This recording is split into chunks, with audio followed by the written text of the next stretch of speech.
So thank you, Corinne, and over to you now. Thank you, and thank you everyone for being here. And just to introduce you once again to Retina South Africa, as you can see, we're a very small team, but we are very proud to be really very effective. I had to include this picture because this shows me together with Claudette, who's just spoken to you. And Claudette actually started Retina about 40 years ago. So she is a force that is incomparable. And it is a privilege to be working in this organization. I am also affiliated to the Low Vision Center of Learning. Today, we're going to be talking about diabetes, COVID, and you and your eyes. So it's quite a broad topic. And we're going to start, in fact, with something else that's quite broad, and that is a broad classification of diabetes.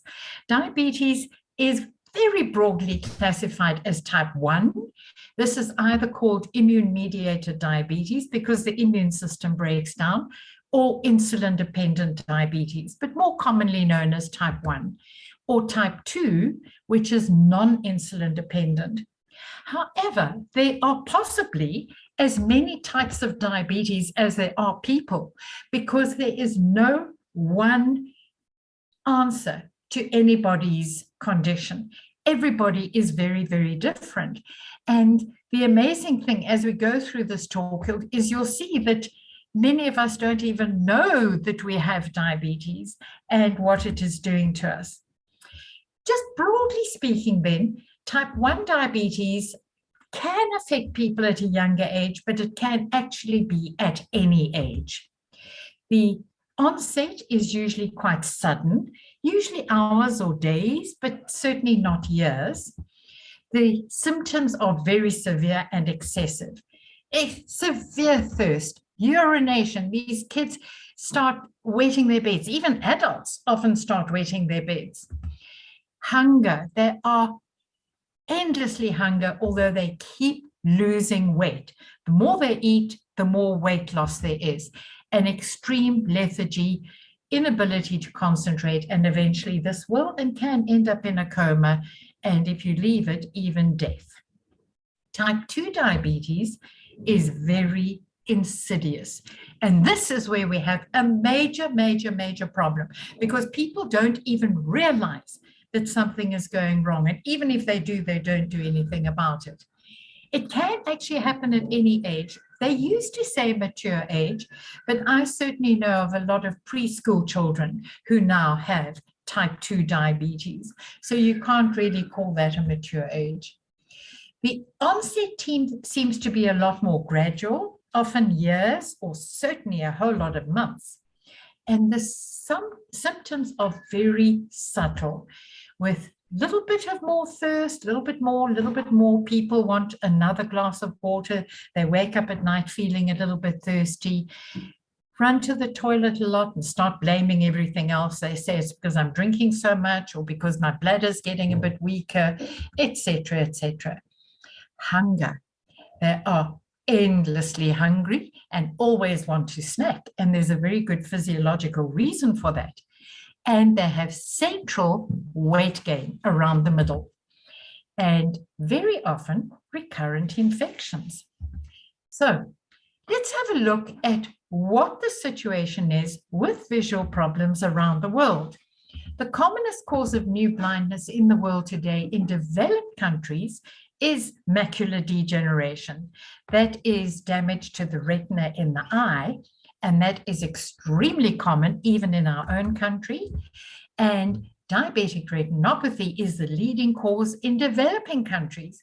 So in South Africa, we have both. We have both AMD and diabetic retinopathy. Unfortunately, approximately 1 in 3 people with diabetes have eye damage. They have diabetic retinopathy already, and very often even at diagnosis. And if you have diabetes, you have a 20 times higher risk than anyone else of going blind. Now, if we look at a healthy eye, the part that you see with, that you focus with, that you concentrate with, that you read, and that you're looking at the screen and things like that, is the macula, which is right in the middle. And in the little picture on the right here, you'll see the macula is labeled there. Unfortunately, with diabetic damage to the eye, you can have severe damage, extremely severe damage, threatening to the whole eye and on the verge of blindness, and not know it, because the damage happens all around the macula. So you can still read. And because you can read, you can drive, you can see, you think there's nothing wrong. And that is why we tell people with any symptoms, with an expanding girth, with an age over 50 or even 60, to visit an ophthalmologist every year, or an optometrist who can take a photo of the retina at the back of your eye and see if any of this is happening to you. Just remember that diabetes does cause other things as well.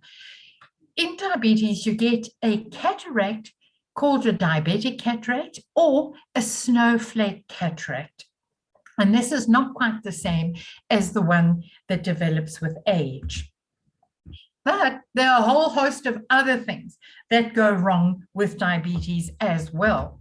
First of all, the foot. Because the foot has a very, very, very long blood supply and nerve supply, it is liable or susceptible to damage from raised blood sugars, from raised fats in the body, from anything at all. And it's not surprising that people with diabetes, or even so-called pre-diabetes, we're going to visit that term just now, can have non-healing foot wounds because the blood supply is damaged, the nerve supply is damaged, but sugars and fats decrease the effectivity of the white blood cells. So there's no protection. There's nothing fighting that infection. And it just carries on and on and on. And at the same time, if you're feeding that wound with glucose, you're just making it worse and worse and worse. And unfortunately, this gets worse and worse and worse, as you can see in the pictures, and can and will eventually end up with an amputation. It is extremely damaging. As we said, the limbs have a double problem because not only is the nerve very long, and because it's so long, there are lots of places along the nerve that can be damaged, and the blood vessels are very long. But in addition to this, the moment the blood vessel is blocked, that blood supply to the foot is cut off, and they can either try and remove that blood clot, or unfortunately, they have to remove the limb. But in addition to that, the poor nerves have a terrible time of this because the little blood vessels supplying the nerves are also damaged with excess glucose and excess fat because they can also block. And if you have too much glucose, the blood doesn't flow properly, and it is a major problem. But at the same time, glucose can flow directly into the nerve. And as it flows directly into that nerve itself, it destroys the nerve. That nerve rots away, just as the same as if you leave something like an apple or something too long in a basket, it will rot away in exactly the same way as that nerve rots away from glucose. So this is a major problem, so much so that even the publications, the general publications picked this up and started years ago already to do all kinds of warnings, even on front covers, about this problem. And just a short while ago at the World Economic Forum, it was announced, and we're going to look at this again, that diabetes is a silent epidemic that is 3 times more deadly than COVID. So here we have a major problem. If we look at the numbers, and I know that the last time I spoke to some of you about this, the numbers that we had in diabetes when I started in 1985 were 25 million. And we were terrified that by the turn of the century, that number could double or treble. Well, by the turn of the century, we were facing 200,000. So it had gone up 8-fold. And just 2 years ago, we looked at the numbers and we said, oh my goodness, we've got more than 480 million people worldwide with diabetes. Maybe by 2025, we are going to exceed 500 million. Well, guess what? In just 2 years, we've gone over 570 million people with diabetes. So this escalation is totally out of control. And as we speak, the numbers are going up and up and up and up. In other words, we have an international health catastrophe, and the International Diabetes Federation is extremely alarmed at the numbers that are increasing. And the main reason is this: obesity. If we look at the United States, and I'm not picking on them, it's just that they keep very good records. In 1990, that's in living memory for nearly all of us. In 1990, most of the country had a prevalence of obesity around about 10% or maybe less. 10 years later, that number had increased to double, between 20 to 25% in the majority of states. And in 2010, 10 years after that, the number was up to 30%. And yes, as you can guess, in 2019, going into 20, the numbers were creeping up to around 40% of people with obesity. Even if we look at children, we find that even with children, the numbers are staggering. And in fact, published last year, they said that 1 in every 3 of the children and adolescents in the United States is either obese or severely overweight. And unfortunately, obese children have an 80% chance of turning into an obese adult. But if we look then also at Michelangelo's David, he went to visit the United States for just 3 weeks, and he came back looking like this. So we have a problem.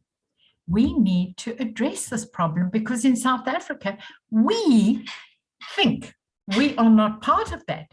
But if we look at the numbers from just last year, we find that 31% of men and 68% of women are either grossly overweight or obese. So once again, let me stress, why am I talking about obesity when we are actually talking about diabetes? Obesity and type 2 diabetes are two sides of the same coin. In fact, if we put that little puzzle piece in place, you'll see that obesity masks diabetes for many, many, many years.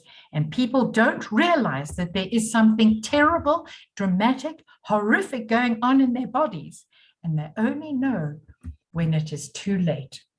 And if we look at the numbers of people that we started looking at just now with obesity, you'll find, that the prevalence of diabetes follows the exact track of people with obesity, and all the areas that had a high prevalence of obesity developed a high prevalence of diabetes as well. And exactly the same in South Africa. In fact, according to the International Diabetes Federation, the latest figures from them are only from 2019. I'm sure the situation is a lot more dramatic now. they stated that 12.8% of the South African population has diabetes.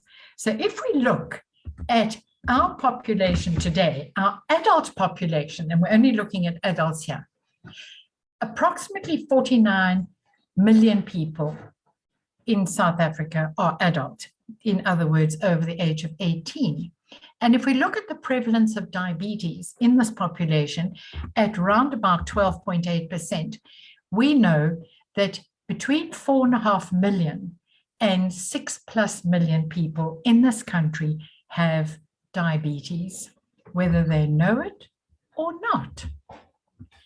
And if we look then also at the people who have diabetes and who have retinopathy, this is even more scary because unfortunately, as the diabetic numbers increase daily, so do the numbers of people with diabetes who are going to have eye damage.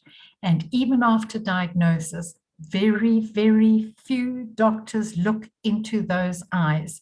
It is so essential. It should be the very first thing that you do. In fact, it should be done long before you even diagnose the diabetes. And the other sad thing is that, in fact, we lead the world in diabetic retinopathy with approximately 35.9%. That is nearly 36% of our diabetic population has retinopathy, eye damage. So this is an absolutely horrendous statistic. So if we look at diabetic retinopathy then, and we look at the 20% of people worldwide, and I'm going to go on the 20%, not the 36%, that would make it even more scary. In South Africa then, working on only 20%, more than 600,000 to 1 million people have diabetic retinopathy. And these are the official figures from 2 years ago. If we look at 36%, you can almost double that. So this is alarming, it is scary, and it's something that we all need to do something about. So what are we going to do? What are you going to do? What am I going to do? First thing we need to do is look at ourselves and look at our shapes. Are we an apple shape or are we a pear shape? If you are an apple shape, you are at much higher risk than somebody who has a pear shape, because the pear shape is the one who has the protection, and the apple shape seems to have no protection. Why? Let's have a look. Let's measure ourselves and see why we're saying this and what has gone wrong. To measure yourself, you need to measure your waist and your hip. And if your waist is bigger than your hips, you need to do something about it now. So to measure the waist, you bend and just see where your waist bends, and put even a piece of string around there. You don't need a good tape measure for this. You just need a piece of string.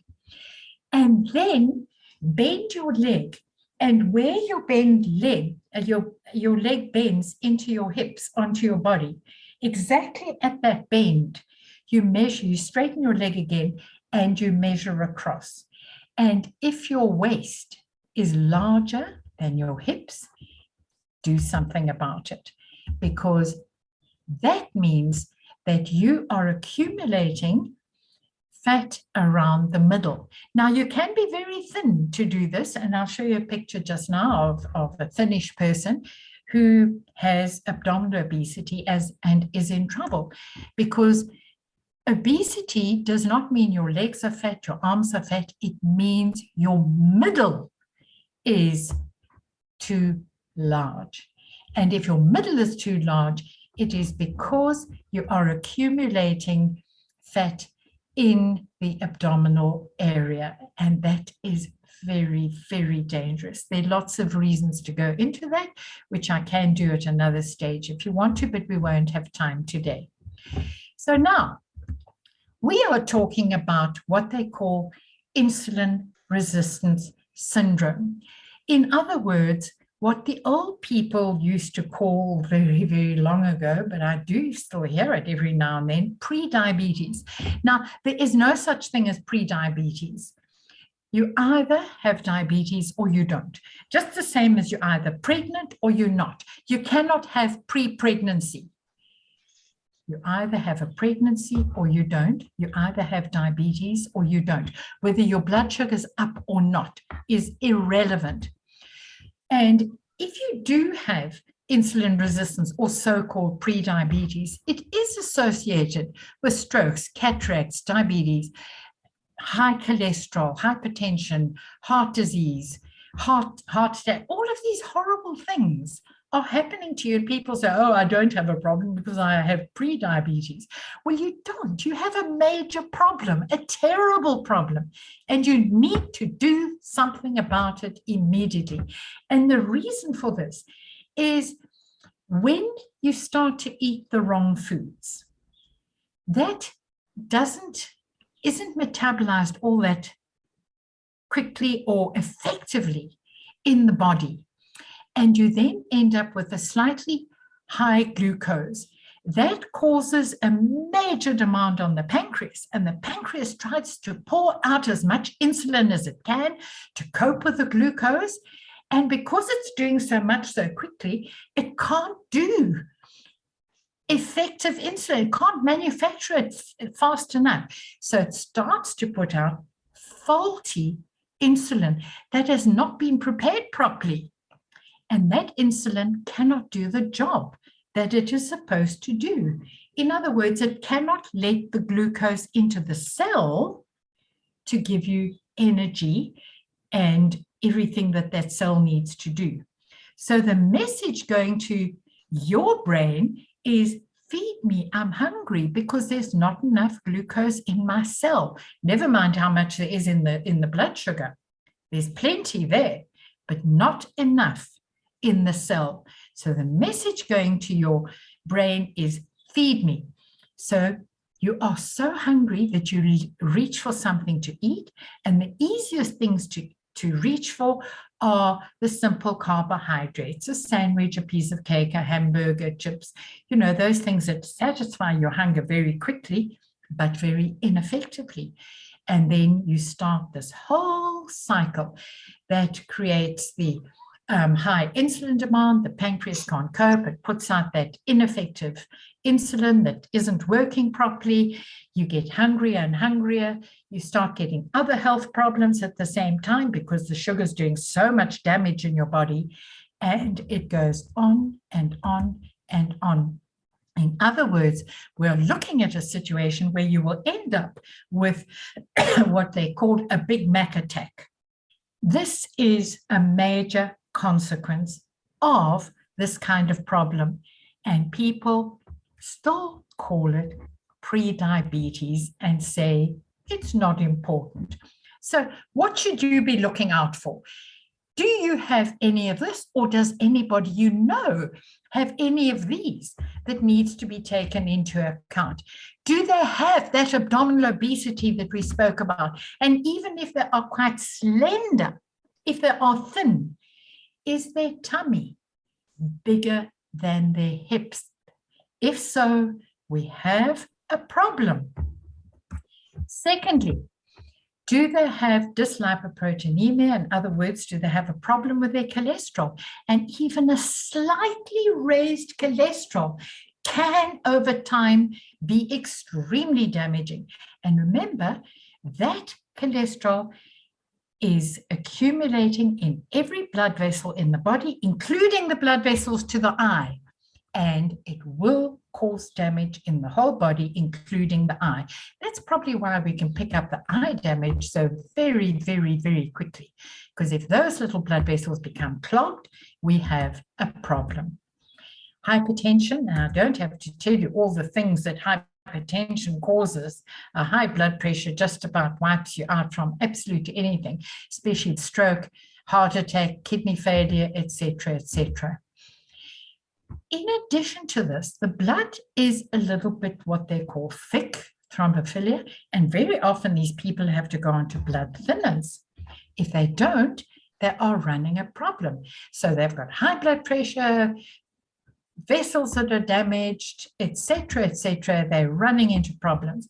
And then a very important sign is what they call Acanthosis Negricans. Now, that's a very big word that just means darkening of the skin in the armpit or in the neck. So if you look at your neck and it's darker than the rest of you, or in the armpit, if you raise your arm in the axilla, if the skin there is darker, please do something about it, because that's another sign that things are going wrong.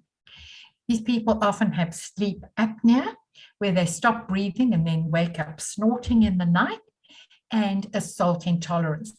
And please note that all of that damaging stuff that is killing you happens years before the blood sugar goes up. In other words, people call this stage of metabolic syndrome pre-diabetes. They don't take it seriously because of that name, and we lose people, we lose limbs, we lose eyes, we lose everything essential in the body because people don't take that word seriously. So please, if you have any of these, or if you know anybody, especially someone important to you that has any of this, make sure that they do something, because they are a ticking time bomb. And it is only a matter of time before this lovely open blood vessel starts to block, and the person then ends up with a heart attack. The vessels to the eye get damaged, they start bleeding. And just to remind you that if the vessels to the eye start to clog, the body compensates by making those extra little blood vessels, and those little blood vessels are very damaging because they pop, they rupture, they bleed, they leak, and they cause incredible damage.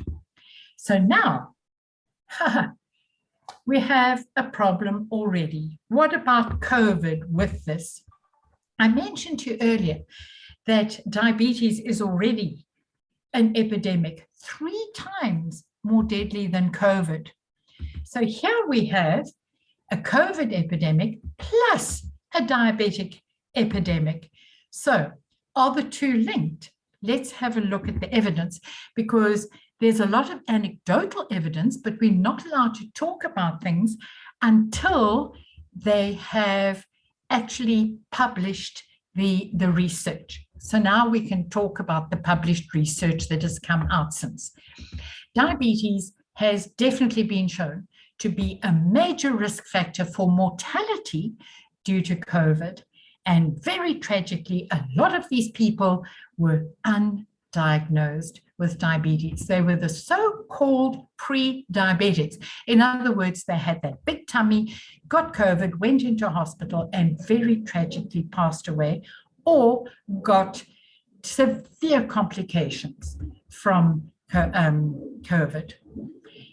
We also know that research has shown us that nearly half of Americans gained weight in the first year of the pandemic already. They were more likely also to gain weight if they were a little bit overweight to begin with, but also if they were depressed or anxious, and if they had children at home. It seems that if they had children at home, they never stopped eating. So the Food Business News published very interesting series of articles showing that 8 out of 10 consumers worldwide changed their eating habits due to COVID-19. So people changed the way they eat on a day-to-day basis because of COVID. And look at yourself. Did you? Obesity, eating behavior, and physical activity during COVID, they looked at very closely in the UK, and they found that there was definitely more frequent snacking. You sit at home and you think, what shall I do now? I'll go and get something to eat. The food choices were very inappropriate. Sweetie, fatty foods were very popular, and also cheaper foods. Maybe the economic constraints contributed to that, but we found that people really didn't eat properly. But there was less exercise. People were working from home, working harder, working longer, and not exercising.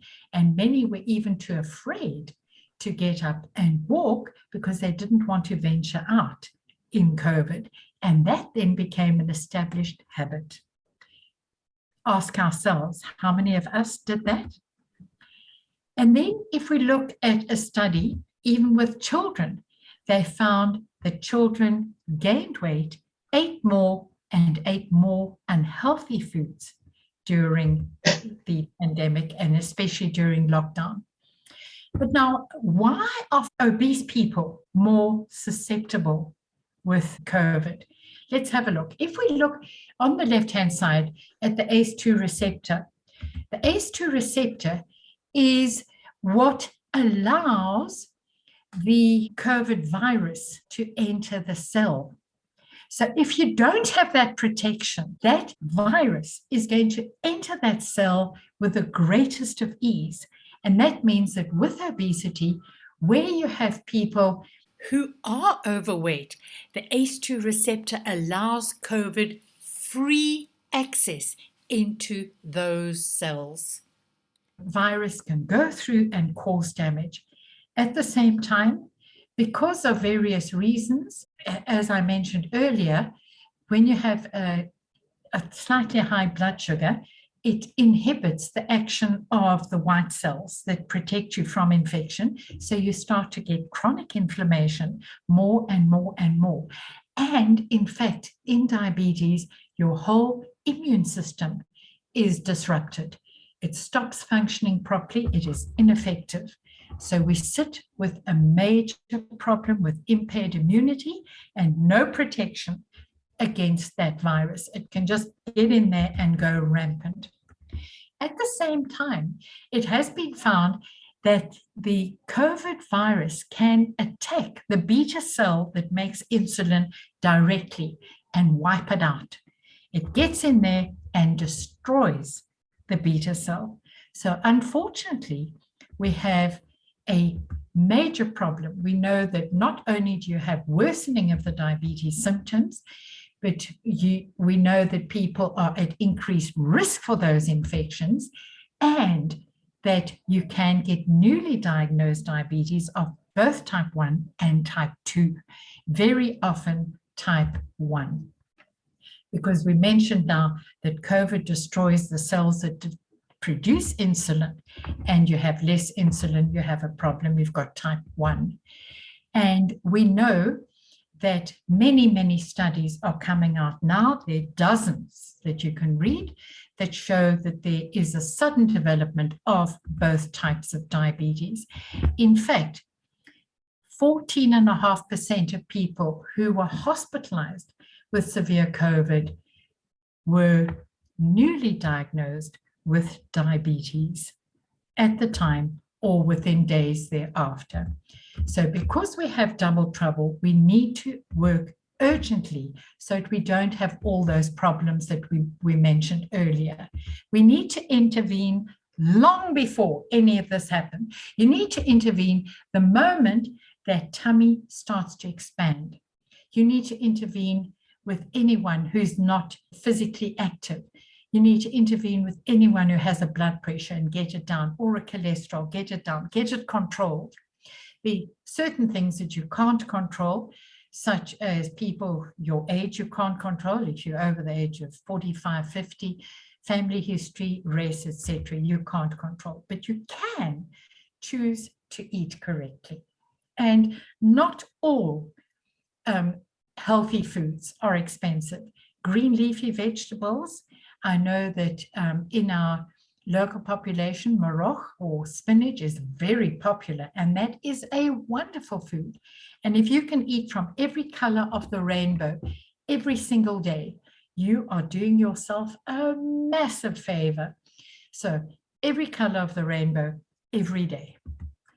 Also, exercise. And you don't have to join a gym. You don't have to run around the block. You don't have to do any of those things.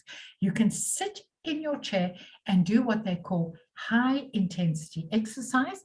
And if you want to know more about that, you can give us a shout and we will direct you onto how to do that. It's a few minutes a day of fairly intense exercise that does you a lot of good, like standing, sitting, etc., etc. If you do have diabetes, controlling your blood glucose levels is paramount. And one of the most important things is stopping that swing in blood glucose, because it has been found that a swinging blood glucose is much more dangerous than a constantly high but stable high sugar, or even a slightly low sugar. That swinging sugar causes major damage throughout the body, and it needs to be evened out. And the best way to do that is obviously through eating correctly as well, and with a little bit of exercise. And note I said a little bit, you don't have to go to a gym or ride the 130K bike ride. And then just control everything that your doctor advises you to, like your blood pressure, your cholesterol, everything like that. Now, there are all kinds of different tablets for type 2 diabetes, and you need to take whatever the doctor suggests for you.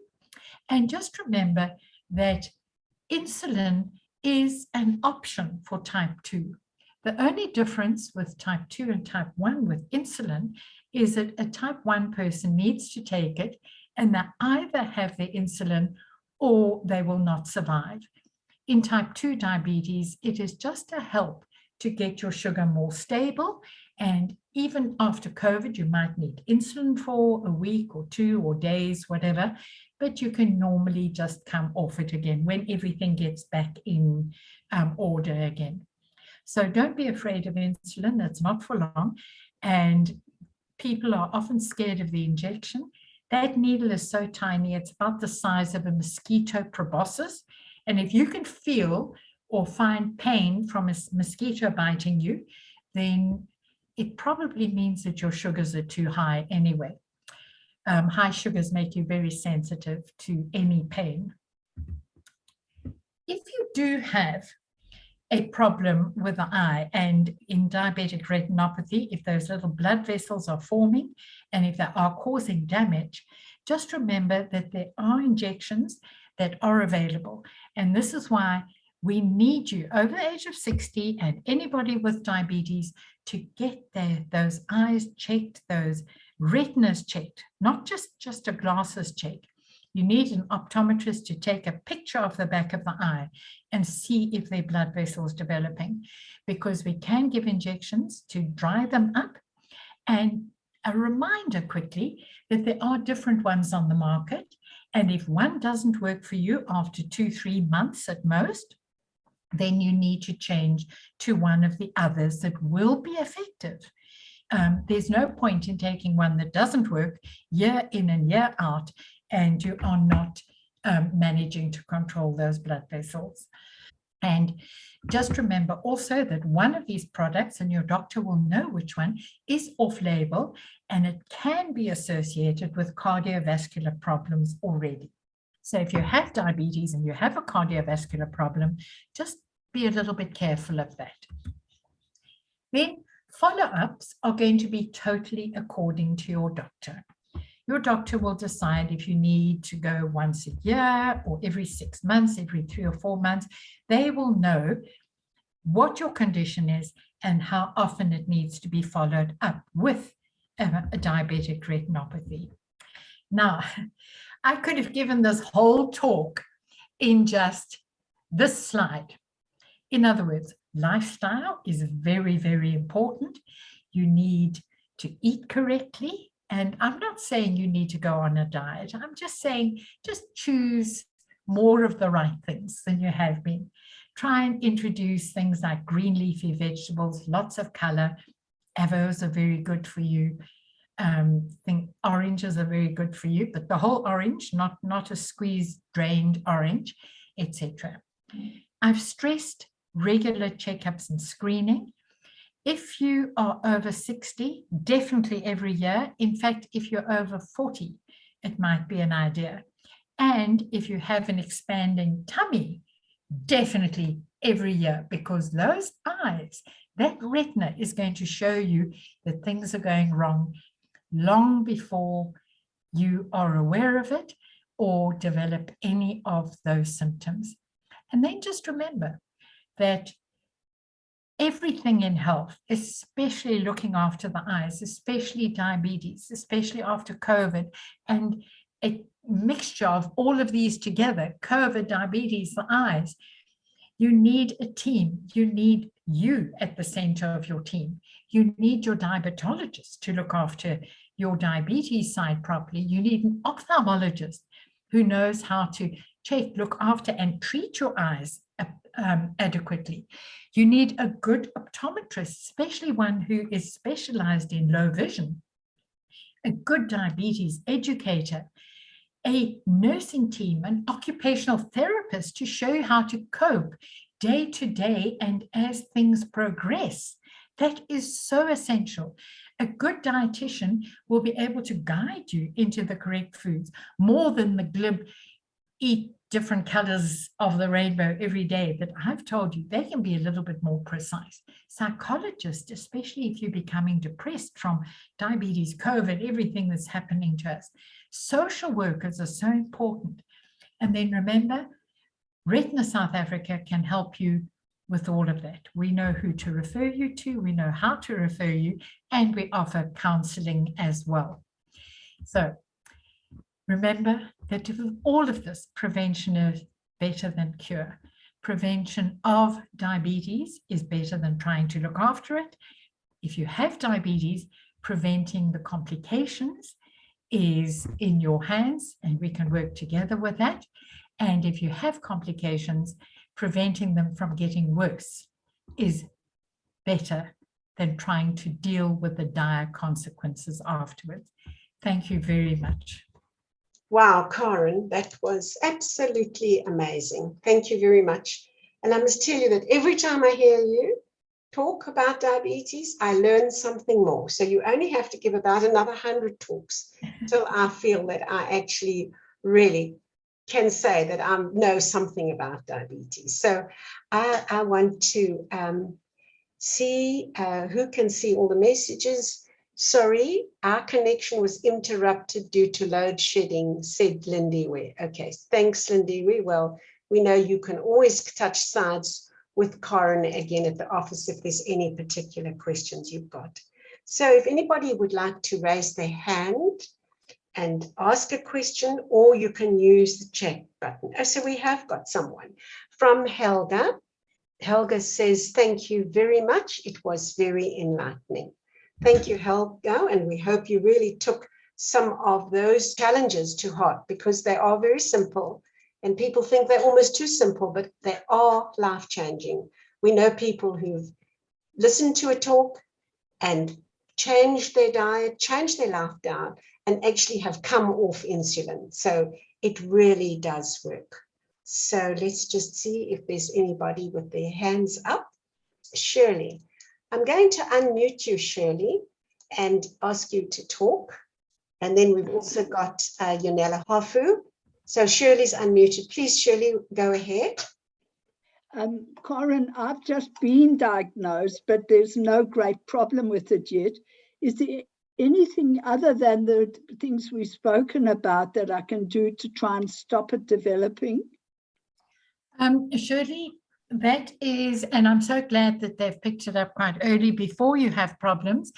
And as we said, the most important things are to make sure that you are quite judicious about your food selection, and you don't have to be obsessed with it, but certainly be sensible and try to select more of the correct foods every single day than of the wrong foods. And we know that sometimes if you go out, for example, having something like steak and chips and things like that should be a treat and not a daily thing. because if you listen to some of the other talks that I give, you'll find that red meat is especially damaging for diabetes. And fatty foods are very, very damaging. So if you eat sensibly, and most of us know more or less what a sensible diet is, don't go overboard. If it's your birthday, then certainly have a piece of cake, but not a piece of cake every day. And the same with exercise. Do that bit of exercise. Walking is very, very good for you. I'm not sure if you like to walk around. Otherwise, the high intensity exercise, get up, sit down, get up, sit down, step, march in place, etc., etc. Well done for being here, and well done for wanting to take the step. And I'm sure that by doing this, you can stop the progression for years and years and years. Thank you very much, Karen. That's what I was hoping to do. And Shirley, I will tell you that if you follow particularly Karen's instructions, I honestly can promise you. So it's eating sensibly, and also the exercise is very important. And 5 minutes a day is not a lot of time to invest in your vision and your entire health. So well done, go for you. Okay, so maybe we can then go to Yanela. Hello, Yanela. And Yanela is our social worker from Quebec. So welcome, Yanela. Hi, Claudia. Sorry, I'm here with Alta. She's the one who has a question. Okay. Karen, which type of diabetes is more susceptible to a negative input for COVID-19, the type 1 or 2? And for a negative impact? It's not the type 1 or type 2, it's the degree of control. Because it all depends on how well your pancreas and your whole system is working. If your blood sugar is high, whether you have type 1 or type 2, you're in trouble. If your blood sugar is well controlled with type 1 or type 2, you are a lot safer. So they are both potentially dangerous depending on your degree of control. And especially at the moment with COVID lurking around, diabetes control is of incredible importance. Really, really, really look into that. And I read yesterday that they've now identified another X number of subspecies of COVID again after Omicron, and they don't even have enough names in the Greek alphabet for them anymore. Right. So, thanks for that. So the key is blood sugar control with type 1 or type 2. And in fact, that's what makes diabetes dangerous, is not type 1 or type 2. It's not type 1 or type 2 that's more dangerous. It's the one that's not controlled properly. And with both of them, there are measures to control. No, I don't see any more hands up. And let's go and look at the chat. Di has asked a question. After a cataract operation, I have many floaters which blur my vision. Any suggestions? My suggestion would be to go back to the ophthalmologist and discuss this with them, because we're not sure where the floaters are coming from. Absolutely. I think that's a very good answer. If you have had a cataract removal and a replacement with an intraocular lens, the natural cataract is removed by chopping it up and slipping it out with a little minute vacuum cleaner. But they don't necessarily get all the little cells out. And sometimes it starts from a couple of weeks to a couple of months after a cataract removal. Those little cells might start to grow. And you normally would notice it by having a halo around a light at night. Don't panic if it is, or if you suddenly find anything, go back to the ophthalmologist who did the operation. He'll be able to tell. And all he does is put you in front of a very little machine, which is called a YAG laser. It's a very cool laser. It's not going to hurt you. And they just go literally zit, zit, and the little cells are destroyed. And then that echoing, that halo around the lights, or any distortion you've got will disappear. But of course, you can have floaters that are not in the cataract, they actually, or in the lens, they might be in the vitreous. Now, a lot of people who age do have little floaters. If they are insignificant and they don't bother you, your doctor will probably tell you that there's nothing to be done. But serious floaters can probably be addressed, and don't confuse a floater with a flash. A flashing light can be very serious because it can indicate that you're having a problem with your retina. So whatever it is, you need to see your ophthalmologist, particularly if you've had cataracts removed. Yeah. Anything to add to that, Karen? No, I think that covers it. You know, as we said, the floaters can be caused by different things, and it's easy to jump to conclusions and say, oh, because you had the cataract. And yes, it most probably is that. But occasionally, removal of a cataract unmasks other things that are happening in the eye, and that just needs to be checked. So just for peace of mind and to make sure that everything's okay, get it checked.